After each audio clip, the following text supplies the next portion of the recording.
Before we do, let's set this up. An Australian businesswoman, she came under fire for accessing the federal government's superannuation early release scheme, withdrawing $10,000 to pay for cosmetic surgery.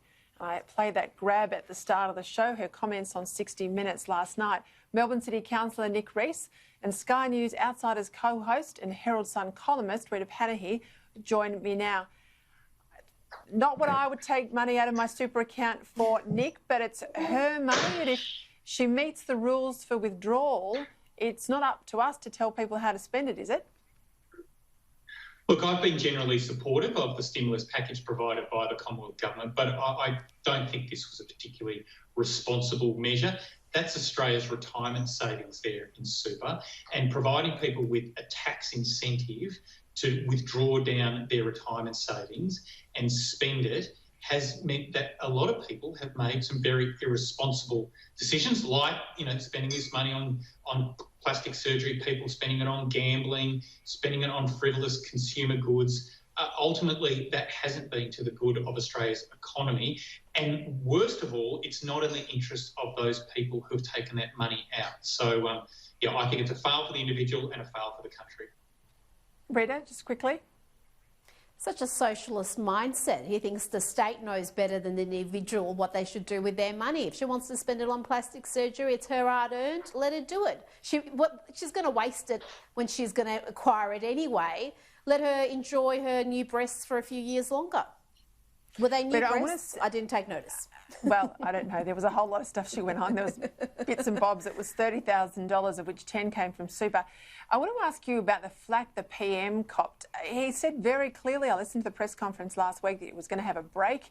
He was going to see his family. No one can complain how hard the Prime Minister has worked. And, of course, he's not in charge of Victoria, which has gone backwards. That's Daniel Andrews. So he goes along to the footy on the weekend and he's copped a battering. Now, it's hardly fair, do you think?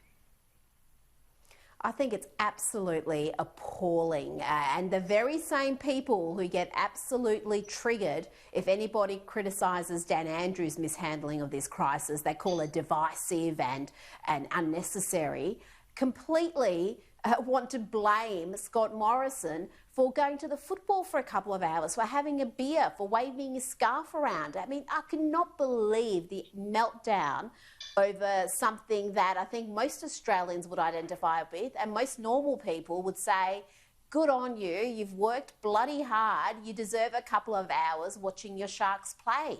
But the meltdown, including from Labor MPs and prominent people who should know better, I think was just unedifying.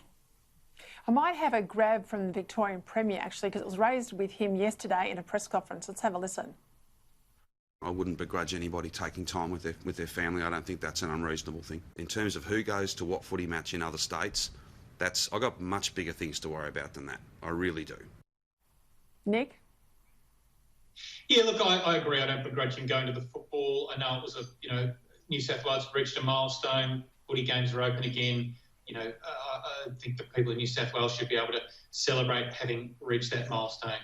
Having said that, I mean, there has been a lot of chatter about it, and it's not just, Labor people. I mean, I know in the Sunday Herald Sun here in Melbourne, which you're a columnist for, Peter, they did a fantastic front page story about, we're all in this together. It was a uniting sort of piece. And then you opened the paper and it was a photograph of key leading figures, and there was the picture of Scott Morrison at the Sharkies game with a message to Melbournians. So, during the week you're saying we're all Melbournians now, but then the imagery that was hang on, the Nick. weekend was a bit confusing. When you worked for Julia Gillard, I remember when Julia Gillard went to the footy and we had troops in Afghanistan. I remember when Julia Gillard went to the footy and we had pink bats, houses causing, catching fire and all sorts of scandals.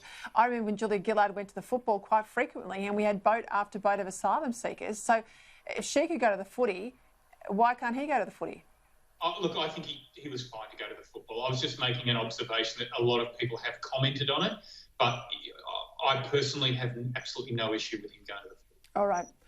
Rita, I've got to ask you about this news coming in tonight. Drew Pavlou, a huge win for him in a sense that, only 2 of the charges, and they're pretty spurious, I have to say, appear to have been upheld. 11 were knocked back. I think there might have been 11 all over. So that would be 9 knocked back. And he's been given a suspension for the remainder of the academic year and some level of community service. He is still going to take this further.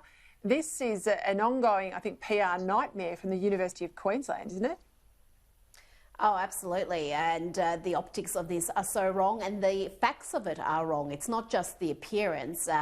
To be that reliant on the Chinese students, to have those sorts of ties that compromise academic freedom and the free speech of students and academics on campus, I think is just a terrible look. And Drew Pavlou and I probably disagree on about 99% of issues, but when it comes to China, we're on the same page, and I think he's on the right side of history with this one.